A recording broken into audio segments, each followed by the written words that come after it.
Olá pessoal, Henrique Rios falando aqui, sócio comercial da Trígono, participando aqui da nossa edição de fechamento de semestre. Estou aqui com o Xin Lai, do nosso time de gestão, e a gente vai trazer um pouco aí o que foi esse último semestre, né? A gente fecha agora o semestre, a gente passamos a primeira metade do ano de 2023. Acho que para nós aqui como gestora, um semestre que a gente completa, que foi um semestre muito bacana. A gente teve muitas comemorações aqui, né? Para quem assistiu o nosso último podcast, que a gente teve a participação do Mário Perrone, diretor executivo do Banco do Brasil, do BB Asset.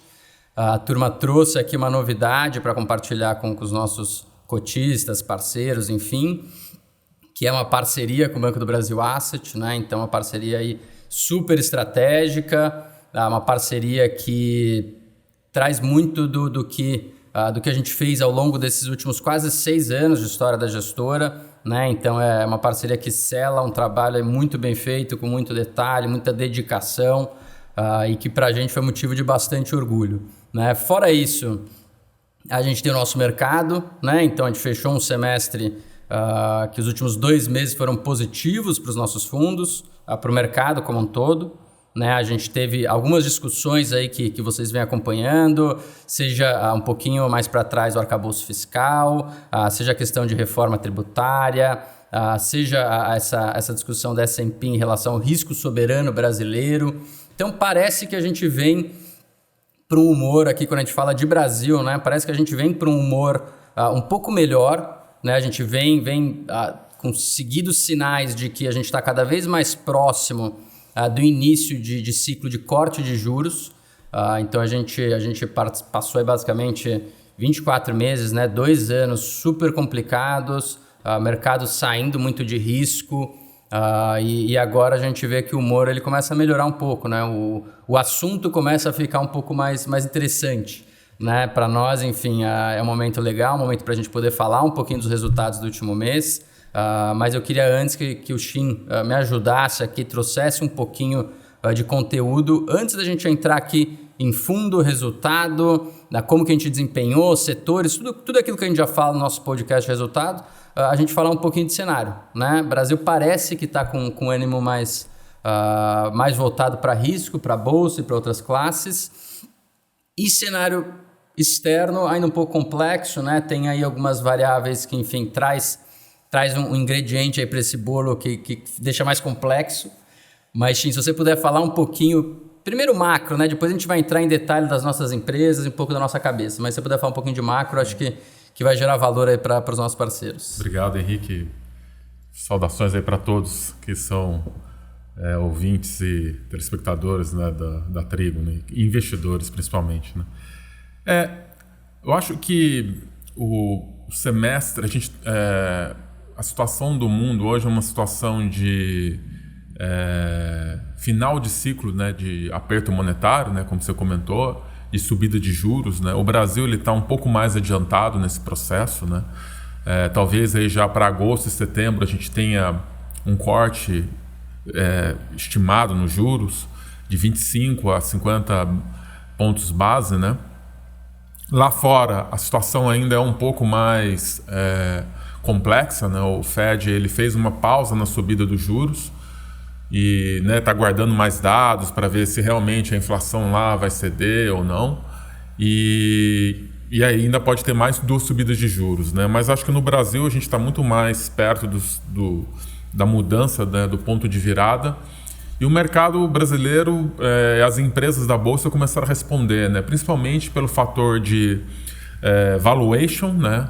Porque um juros mais baixo ele acaba impactando, né, o custo de capital, né, que você traz para as empresas no seu modelo de valuation. Então as empresas começam a ficar mais com valor melhor, que isso já aconteceu, uma parte dessa pernada, né? Agora tem uma parte também que é assim, né? As empresas vão começar a capturar no balanço o processo de juros menores, né? Então, ou seja, vai ter uma melhoria de resultados, né, de lucros das empresas por conta disso. Isso também é um fator que melhora o ambiente para a bolsa, para risco, né, e para os fundos da Trígono também. Perfeito, Xin. Bom, acho que para a gente poder falar um pouquinho dos nossos, trazer toda essa realidade agora para a nossa carteira, né, para os nossos fundos, nossos produtos, o nosso tradicional aí top 3 e bottom 3, né? Então, isso aqui são os nossos fundos, né? Os principais papéis aqui da gestora contra os índices, Ibovespa, índice small, índice de dividendos. E a gente tem ali no top 3, né, falando de trígono, tem uma Unipar, Kepler, BB, aí também fazendo parte desse top 3. Se você quiser falar um pouquinho aí, Shin, dessas empresas especificamente. A Unipar, ela mostrou, né, mostrou interesse em adquirir os ativos da Braskem, né, que é um grupo petroquímico aqui no Brasil. Então isso traria muitas sinergias operacionais para a empresa. Então o mercado precificou que a proposta da Braskem poderia ser aceita, né? E a proposta da Braskem ela teve um diferencial porque ela tentou contemplar todos os interessados na questão, né? Então, para os credores da Braskem, ela disse que ela teria um pagamento da dívida, né? E um pedaço, ela pediu tipo uma espécie de haircut, né, da dívida. A Novonor seria minoritária dentro da empresa, nessa nova estrutura, né? Então, ou seja, ela conseguiu abarcar ali bastante interessados no pleito, né? As conversas estão rolando, né? Estão acontecendo. Ela pediu agora uma exclusividade, né? Para ser a oferta dela considerada, né? Mas acho que não vai ser atendida. Então ainda tem na mesa, né, as ofertas também do grupo Apollo, né, que é um private equity internacional, junto com a ADNOC, né? Então isso fez um benefício muito grande para o papel. Para Kepler, né, que é a parte de silos, né, a gente teve a divulgação do Plano Safra agora aí no meio do mês, né? Então isso ajudou muito o papel a andar, porque uma parte dos recursos do Plano Safra são para investimentos, né, do PCA, né, que é o Programa de Ampliação e de Armazenagem. E o Brasil continua com uma situação muito crônica, né, de déficit de armazenagem, né? Então só o Mato Grosso vai colher 50 milhões de toneladas, né, de soja esse ano, e o déficit de armazenagem é 5 milhões, né? Então, ou seja, existe um espaço ali absurdo. Esse déficit, só o crescimento já é maior do que o crescimento essa redução do déficit, né? Então você vai aumentando o déficit ao longo do tempo. Exato. Então você sempre fica aumentando o déficit e não consegue acompanhar, o que é o cenário ideal. Que é margem na veia para o produtor, né? Margem na veia para o produtor, e para a Kepler é excelente notícia, né? E por último, o Banco do Brasil, né? Que eu acho que assim, o banco ele navegou muito bem o ciclo de crédito aqui nos últimos meses, né? Está muito posicionado, até pelo estilo de carteira do banco, que é justamente muito agro. O banco tem muito agro e consignado, né? Aproximadamente 40% da carteira é exposição nesses segmentos, que são bastante resilientes. E o banco também está muito com sua carteira de crédito muito bem posicionada e sofreu um pouco menos do que os pares, aí, como os outros grandes pares, né? Então, no fluxo, o banco tem muita liquidez, acaba sendo preferido para subir também, né? Perfeito. Se a gente falar agora um pouco de altas dos índices, né? Então, a Ibovespa ali, a gente vê companhia aérea, vê educação, Guararapes ali na parte de small, dividendos, Petrobras também ali trouxe 20% de alta no mês, Porto Seguro ali também compondo 20% de alta no mês. A gente vê que tem ali uma parte considerável de empresas com perfil mais cíclico, né? E eu acho que é algo que a gente comenta já há bastante tempo, né? Um pouco da nossa cabeça. E, enfim, essas empresas com esse perfil mais cíclico, um balanço muitas vezes mais frágil, com a perspectiva menor, mais complexa, né? De você olhar ali a médio e longo prazo, sofreram mais, então também ele acaba tendo essa recuperação maior. Exato. Acho que o grande ponto é ver o que vem depois de resultados, né? A consistência disso para manter um crescimento, né? Só dar uns destaques aqui, né? Cada uma das empresas que subiram muito, que não fazem parte da carteira da Trígono, né? Tem um componente ali, às vezes setorial, né? Por exemplo, as empresas aéreas.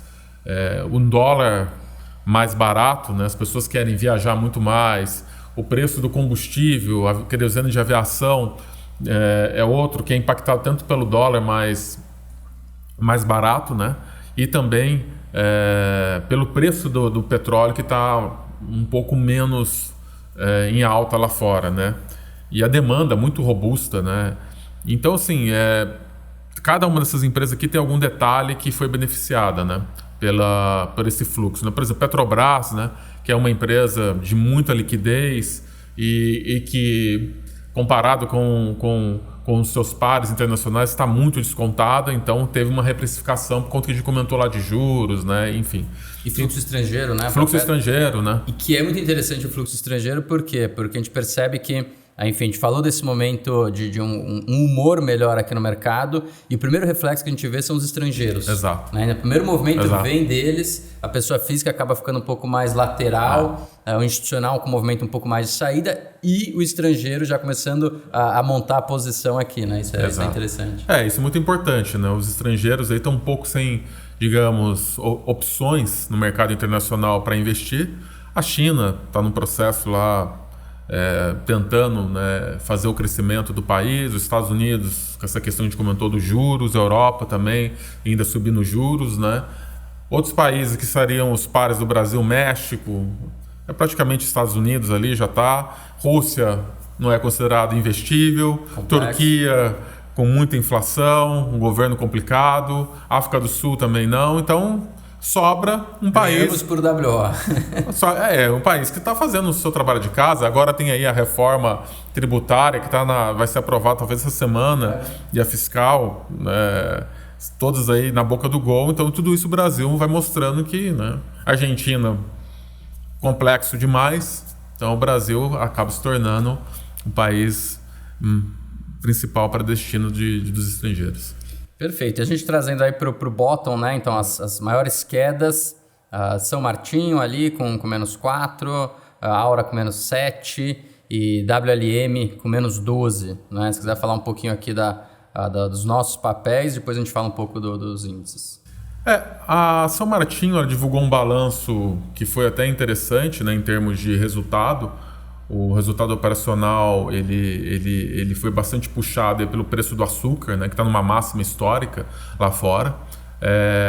Então, isso beneficiou o resultado nesse trimestre, né? O que não foi muito bom foi a parte de etanol, né? Os preços do etanol aqui no Brasil eles estão em um patamar mais baixo. Olhando para frente, né, tem algumas incertezas em relação aí à colheita, à safra desse ano por conta do El Niño, né? Que traz, por um lado, chuvas que prejudicam o operacional da empresa, mas, globalmente, o El Niño também favorece preços, porque Índia, Tailândia, que são países produtores muito relevantes de açúcar, com o El Niño eles podem ter problemas de safra. Então, se eles quebram a safra, a oferta é menor, o preço do açúcar pode atingir outros patamares ainda maiores lá fora, né? E a demanda está muito robusta aí por países que têm aumentado o consumo de açúcar, né? Então, e a empresa também teve uma pressão de custos no ano passado, né? Esse último safra de balanço foi muito forte aí a pressão de custos, né? E também sofre um pouco o impacto do preço da gasolina aqui no Brasil, né? Por conta da Petrobras, que não está seguindo muito a paridade internacional de preços, né? Então, o preço do combustível aqui no Brasil ele está defasado em relação ao preço da gasolina lá fora, né? E com isso, o etanol ele fica pressionado para baixo. E acho que o mercado meio que precificou isso, né? Na questão da Aura, né? Uma empresa, uma mineradora de ouro e cobre, né? O cobre ele é um insumo industrial muito importante, né? Para a parte assim, de elétrica, de motores, fiação, né? E isso está muito relacionado com China, né? Essa dinâmica de China, de commodities. Então a Aura meio que também sofre um pouco por conta disso. A WMM é uma revendedora de caminhões, Scania, e aí tem toda essa questão que ano passado houve uma mudança legislativa aqui de determinação que os motores têm que ser mais limpos, né, que é chamada a tecnologia do Euro 6. Então, ano passado teve um efeito pré-compra. Todo mundo comprou o caminhão da tecnologia anterior, que era mais barato, 25% mais barato. Que estava por vir, né? E agora, com juros mais altos e os preços mais altos desses caminhões da tecnologia Euro 6, todo mundo está esperando. E aí o governo até deu aí a questão do incentivo tributário, né? Descontos aí para compra de caminhões e tal, mas não funcionou muito bem ainda, né? Então isso impactou o papel. Perfeito. Bom, você quer que eu vou dar só uma pincelada aqui, né? Perfeito, de dois sim. papéis aqui do Ibovespa que caíram muito, que é o Alpargatas e a Magalu. Eu acho que isso aqui é muito um contexto de juros, né, também muito alto para a Magazine Luiza. E essa questão também de... na Alpargatas teve um fundo que saiu, né, da posição. E eu acho que a isenção tributária que o Haddad deu lá dos $50 para importações que as pessoas fazem, né, impacta muito esse setor de vestuário, de consumo, sapato e tal, porque a pessoa traz da Ásia... Eles né, mantiveram, né? E aí você acaba perdendo um quantum de vendas razoável, né? E o Haddad falou que isso não deve voltar, né, essa tributação, mas deve vir uma outra tributação mais baixa, enfim, estão se avaliando. Enquanto isso não define, eu acho que prejudica esse setor de varejo. Bom, falando agora do nosso fundo Flagship, o Flagship é o nosso fundo 100% Small Caps, né? Então, produto aí, nosso fundo que completa 62 meses de histórico, então 5 anos e 2 meses. O mês de junho, o fundo ele teve um retorno de 2,7 contra o índice que foi muito forte, o índice Small, né? Então o índice Small entregou aí 8,2. De novo, voltando àquele ponto que a gente comentou, né? Muita empresa cíclica, com a menor previsibilidade, com balanço mais frágil, sofreu mais. Teve essa recuperação nesse momento de humor, mas muito mais do que a gente tem que esperar o que vem dessa empresa, os resultados, como que ela vai se comportar. Então a gente ficou para trás do índice, né? Outro dia um amigo que é parceiro aqui da casa, ele falou, pô, vocês ficaram para trás do índice, né? E aí sempre aquela discussão. Aqui é uma cabeça de longo prazo, então o teu dinheiro ele tem que ter essa cabeça de longo prazo. Não é porque a gente não pode olhar em um mês, né? A gente tem que olhar em janelas mais longas. E aí sim que a gente consegue enxergar o fundamento, essa consistência de retorno que a gente entrega, porque nos meses que a gente segurou a queda, ninguém me ligou aqui para falar que a gente segurou. Então, falando um pouco, alongando esse prazo, se a gente leva para 12 meses, a gente está ali com 21,7 contra um índice de 19,8, então um excedente aí de 1,9.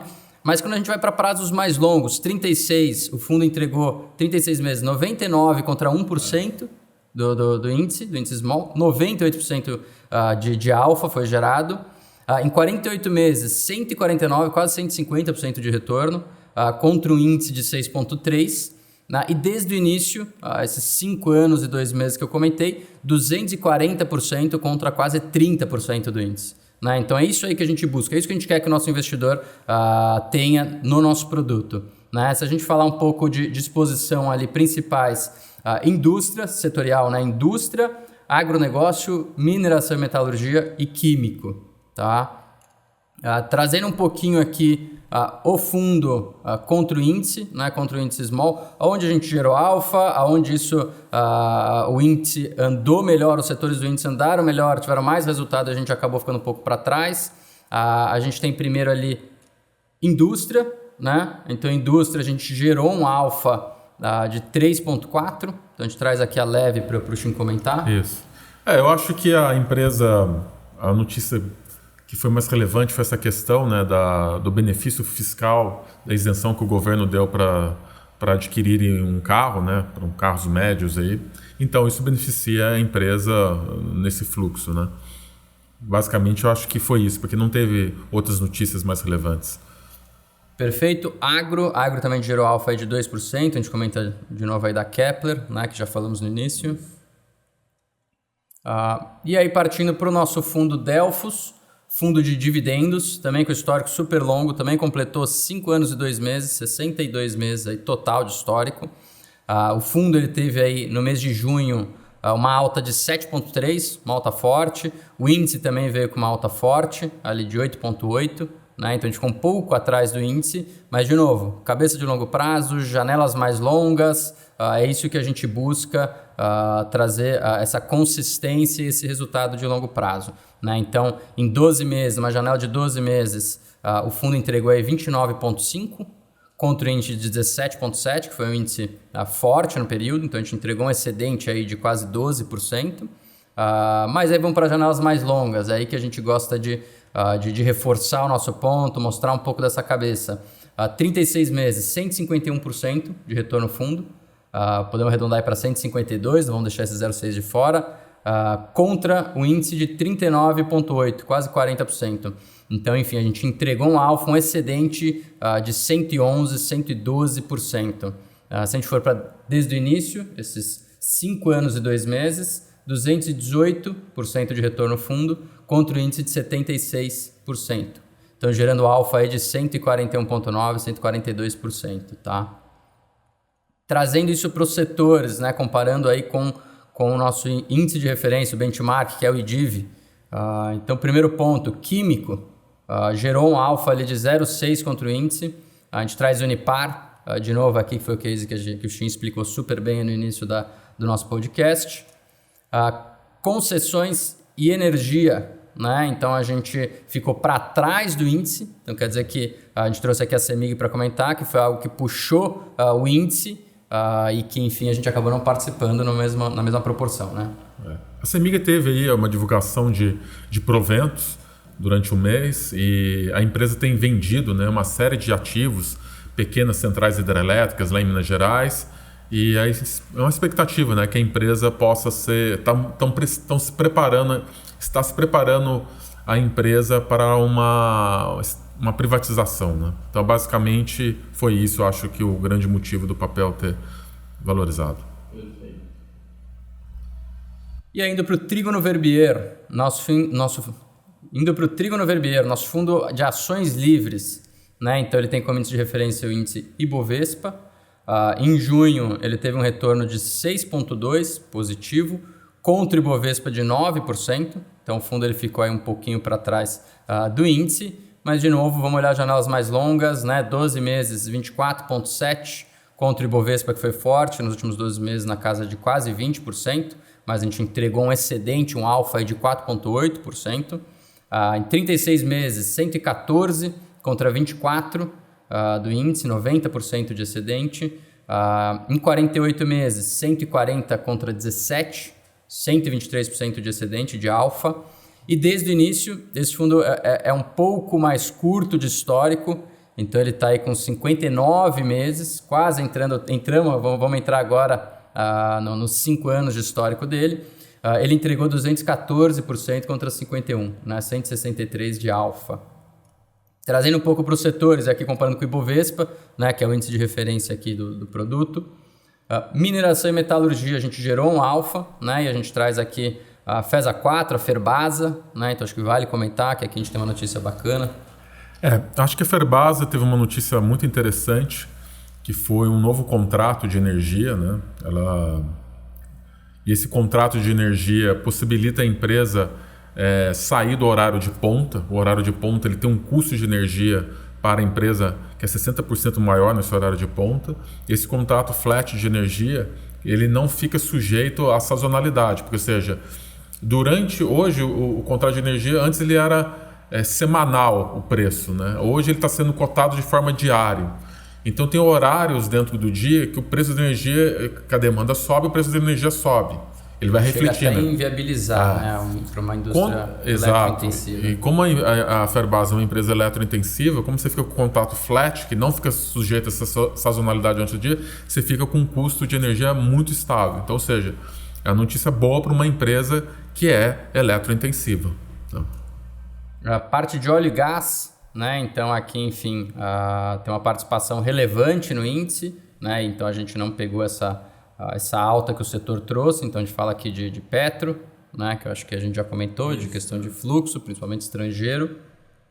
E acho assim, só vale comentar, né, Henrique, que a Petrobras também, o mercado ficou mais construtivo com a empresa, dado umas sinalizações que tinha um medo muito grande de uma ingerência na política, e isso depois, né, se acomodou e o mercado aceitou melhor e a empresa também subiu por conta disso. Perfeito. E o nosso fundo de previdência, Trígono Icatu 100, né, o fundo que ele é 100% renda variável, então é para o investidor qualificado. Esse produto ele está com 35 meses, então agora a gente completa 36. Vamos ter em breve uma janela de 36 meses, aí nosso próximo podcast. E esse fundo ele tem como índice de referência o Ibovespa, né? Então ele teve um resultado no mês de junho de 6,1 contra o Ibovespa de 9, né? Ficando um pouco para trás, mas aí de novo alongando os prazos, né? Em 12 meses 27,5 contra quase 20 do índice, em 24 meses 12,2 contra o índice negativo em menos 7, e desde o início, que enfim a gente vai completar agora 3 anos nesse mês, 99,4 contra 17. Então, de novo, o longo prazo, que é a tecla que a gente vai continuar batendo e que, enfim, E que faz a lógica para ações, né? Porque o mercado de ações ele é muito instável em janelas de curtíssimo prazo, né? Não faz sentido nenhum. Pessoas ficarem olhando cota diária, né? Perfeito. E aí, trazendo para os setores, acho que consumo. Então, aqui a gente gerou um alfa, a gente fala um pouco da Irani, se o senhor quiser comentar. A Irani teve uma série de notícias positivas para a empresa. Uma delas foi a questão do ICMS sobre a Paras, que ela teve uma decisão judicial favorável e com isso ela recebeu 200 milhões de reais, 220 milhões de reais, assim, uma quantia substancial para o tamanho do Irani.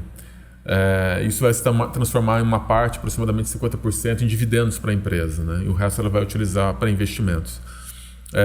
Também tem uma série de notícias setoriais, né, de exportação de frango em patamares recordes, né, em Santa Catarina, onde a Irani está localizada. Ela faz toda a embalagem, o empacotamento, né, das caixas para esse tipo de produto. E então, ou seja, são notícias muito boas no âmbito da empresa. Perfeito. Serviços financeiros, né? Então o índice aí tem uma exposição bastante relevante, né, em serviços financeiros. Então se quiser também comentar um pouquinho que a gente ainda não tinha falado, Tim. Bom, o Itaú, né, é um banco referência no mercado, né, pela liquidez, o posicionamento estratégico, navegou muito bem o ciclo de crédito, é visto aí como um banco que performa em qualquer cenário econômico, né, tem um custo muito bem ajustado. Então, o papel tem esse benefício aí de ser uma opção para grandes investidores. Perfeito. E fechando aqui, então a nossa live aí, fechamento de semestre, né? Um semestre muito positivo.